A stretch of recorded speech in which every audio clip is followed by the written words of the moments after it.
see something that said, take a look at what happened.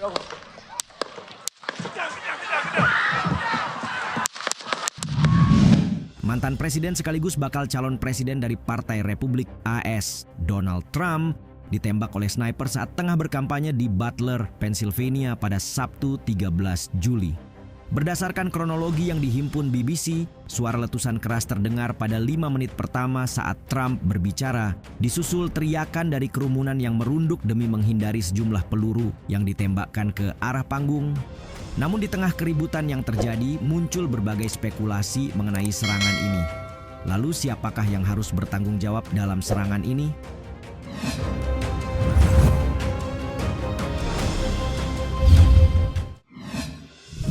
FBI identifikasi penembak Trump.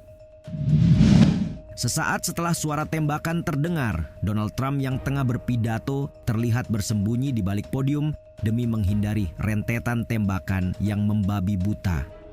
Beruntung, Dinas Rahasia AS cepat tanggap menaiki panggung sebelum mengamankan Trump yang terlihat memegangi telinganya dengan darah mengucur di sela-sela jarinya. Presiden AS ke-45 itu juga tertangkap kamera sempat mengepalkan tinjunya ke udara saat dikawal menuruni tangga panggung dan menuju sebuah mobil SUV. Dinas Rahasia AS melalui pernyataan resmi menyebut pihaknya telah menetralisir penembak yang kini telah meninggal dunia. Yah, para agen menghabisi tersangka di tempat kejadian. Dan atas respons cepat melalui tindakan perlindungan, Donald Trump dinyatakan selamat. AP melaporkan FBI mengidentifikasi tersangka dalam upaya pembunuhan. Terungkap pelaku penembakan diidentifikasi sebagai Thomas Matthew Crooks dari Pennsylvania. Kendati demikian, FBI mengatakan belum mengetahui motifnya sejauh ini. Agen khusus FBI, Kevin Rojek mengatakan ini masih merupakan penyelidikan aktif, sembari menunjukkan bahwa mereka memiliki sejumlah agen di tempat kejadian untuk menyelidiki insiden ini. Sementara itu, seorang peserta tewas dan 2 lainnya luka parah.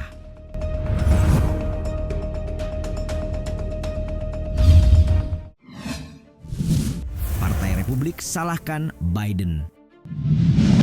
Wall Street Journal menyoroti bagaimana anggota Partai Republik yang menyebut Biden bertanggung jawab atas apa yang terjadi pada Trump. Meski aparat penegak hukum belum memberikan rincian mengenai motif tersangka penembakan, sejumlah anggota partai telah sesumbar di media sosial. Senator J.D. Vance misalnya, ia menulis di X pada hari Sabtu bahwa kejadian hari itu bukan sekadar insiden terisolasi. Premis utama kampanye Biden adalah bahwa Presiden Donald Trump adalah seorang fasis otoriter yang harus dihentikan dengan segala cara. Karena itu menurutnya, retorika yang ada langsung memicu upaya pembunuhan terhadap Trump. Vance juga membagikan tangkapan layar dari judul berita CNN yang memuat insiden tersebut, sembari menambahkan keterangan orang-orang yang mengerikan. Sementara anggota partai lain, Marco Rubio, juga menyorotnya sebagai peristiwa mengerikan dan ikut membagikan tangkapan layar sama halnya dengan Vance. Seolah memperkeruh suasana, rapper Mike Collins ikut nimbrung dengan mengklaim tanpa dasar bahwa Biden berada di balik upaya pembunuhan terhadap Trump. Untuk kalian ketahui, Vance dan Rubio termasuk dalam deretan calon utama yang dipertimbangkan sebagai pasangan Trump. Trump sendiri dilaporkan berencana mengumumkan pilihannya pada konvensi Komite Nasional Partai Republik minggu ini di Milwaukee.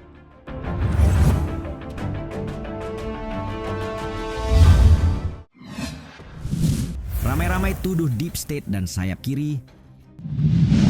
Pasca insiden penembakan Donald Trump, klaim yang tidak berdasar segera menyebar luas di media sosial. Hal inilah yang kemudian dikhawatirkan pakar disinformasi tentang jawaban apa saja yang muncul dari pertanyaan seperti siapa yang berada di balik penembakan, siapa yang melakukannya, dan kejadian-kejadian yang menyebabkan peristiwa ini.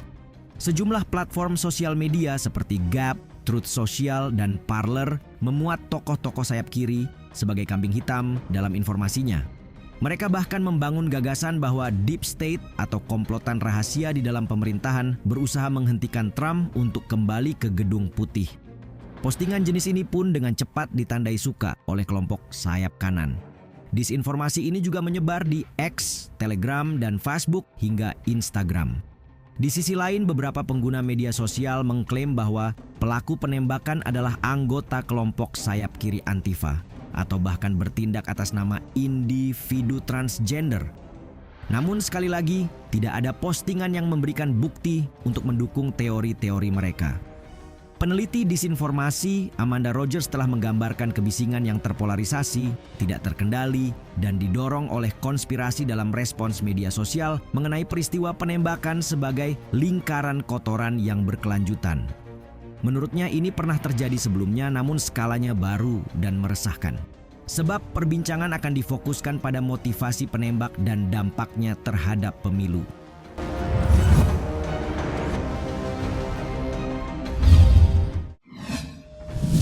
Settingan demi naikkan elektabilitas. Seolah tak mau kalah dengan pihak Trump yang menuduh Biden, pihak Biden di sisi lain justru menyebut kejadian yang menimpa Trump merupakan settingan. Mereka bahkan menilainya sebagai drama politik untuk menjatuhkan Joe Biden pada pemilu November mendatang. Demikianlah, meski mengalami cedera, muncul asumsi bahwa Donald Trump melakukan false flag atau manipulasi atas kejadian itu demi menaikkan elektabilitas. Lalu bagaimana dengan sudut pandang warganet? Mereka yang bukan pendukung Trump maupun Biden juga menunjukkan berbagai reaksi. "It's a movie.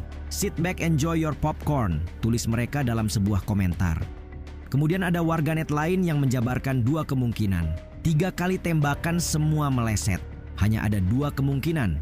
Pertama, Trump menyuruh sniper buat menjelekkan nama Biden, atau kedua, sniper itu memberikan peringatan untuk Trump. Sementara itu, warganet lainnya menganalisis dari sisi risiko dan menyebut bahwa isu settingan dalam penembakan Donald Trump tidak dapat dibenarkan begitu saja. Seorang pengguna X membagikan foto yang menangkap momen saat butir peluru melewati Donald Trump dari jarak dekat. Arah tembakan yang diduga ditargetkan ke bagian kepala hampir saja mengenai Donald Trump jika dia tidak menoleh. Atas sudut tembakan yang fatal itulah, warganet kemudian meragukan klaim settingan yang dituduhkan ke Donald Trump.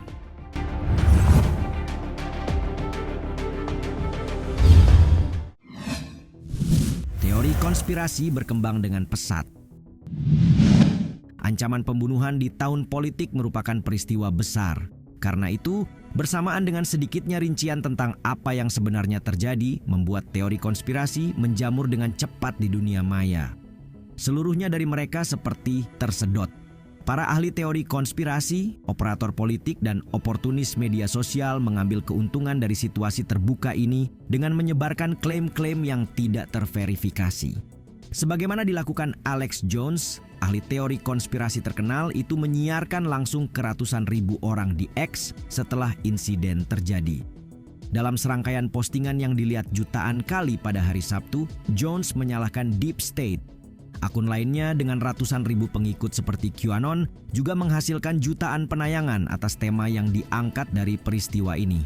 Akun yang dikenal karena berbagi konten teori konspirasi itu kemudian membagikan nama-nama tokoh penting Partai Demokrat dan Republik yang mereka katakan mungkin berkolusi dengan CIA untuk membuat insiden tersebut terjadi. Hanya saja, tidak ada bukti yang mendukung aspek apapun dari klaimnya. Dalam postingan di X, Telegram, dan ruang online khusus, pengguna mengklaim bahwa identifikasi palsu berasal dari Departemen Kepolisian Butler. Ini termasuk foto seorang pria berkacamata dan bertopi hitam yang diduga merupakan tangkapan layar dari video yang diposting ke YouTube sebelum penyerangan. Akun propaganda Rusia, saluran MAGA, dan Proud Boy di Telegram juga menyebarkan klaim tersebut.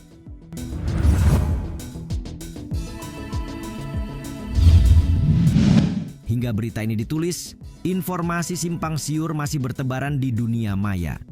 Kalau kalian tim mana? Percaya ini settingan ulah kubu Biden atau tim netral?